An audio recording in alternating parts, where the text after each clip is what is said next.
అందరికీ నమస్కారము. మనకి అంతర్జాతీయ మహిళా దినోత్సవం రాబోతోంది. మార్చ్ 8వ తారీఖు. ప్రతి సంవత్సరము మనం చక్కగా చేసుకుంటున్నాం. పిరమిడ్ స్పిరిచువల్ సొసైటీ మూమెంట్ అంటేనే ఇది ఒక మహిళల మూమెంట్. మహిళలకి ప్రథమ తాంబూలం, మహిళలు ముందర, పురుషులు వెనకాట్ల. అలాంటి సొసైటీ, అలాంటి సమాజం రావాలని మనం అంతా కోరుకుంటున్నాం. మహిళలు అంటే సహజంగానే ఆధ్యాత్మిక శాస్త్రవేత్తలు. పురుషులు నేర్చుకోవాలి మహిళల దగ్గర. కనుక మనకి ఈ అంతర్జాతీయ మహిళా దినోత్సవం చాలా ముఖ్యమైన రోజు. మనకి విశేషంగా మనం చేసుకుందాం. గొప్ప గొప్ప మహిళల యొక్క అనుభవాలన్నీ విందాం, వాళ్ళ దగ్గర నుంచి సందేశాలు తీసుకుందాం.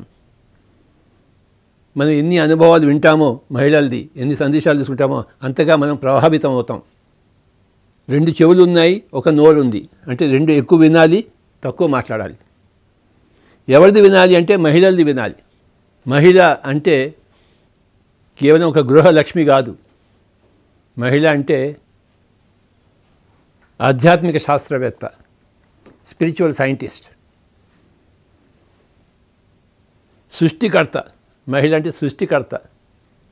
ఒకానొక మహిళ ధ్యానం కూడా చేస్తే ఇక అంతకన్నా చెప్పవలసిన పనే లేదు. ధ్యానం లేకుండానే మహిళ గొప్ప మహిళ. ఇక ధ్యానం చేస్తే ఇంకెంత గొప్ప మహిళ అవుతుందో చెప్పడానికి అలవి కాదు.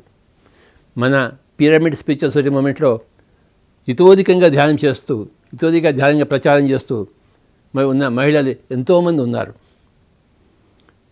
ఆ ధ్యానం చేస్తున్న మహిళ కన్నా గొప్ప తనం ఇంకెక్కడా ఉండదు మనకి.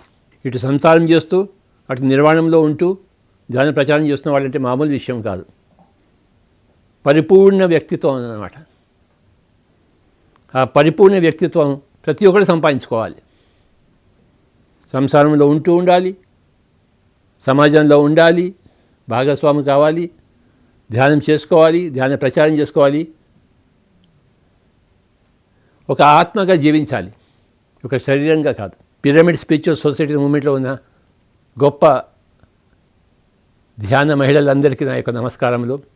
అందరి దగ్గర నుంచి నేర్చుకుందాం, అందరి దగ్గర నుంచి నేర్చుకుందాం, మహిళలు అందరి దగ్గర నుంచి నేర్చుకుందాం, పిరమిడ్ మాస్టర్స్ అందరి దగ్గర నుంచి నేర్చుకుందాం, పిరమిడ్ మహిళా మాస్టర్స్ అందరి దగ్గర నుంచి నేర్చుకుందాం. అంతర్జాతీయ మహిళా దినోత్సవం సందర్భంగా ప్రతి ఒక్కరికి శుభాకాంక్షలు.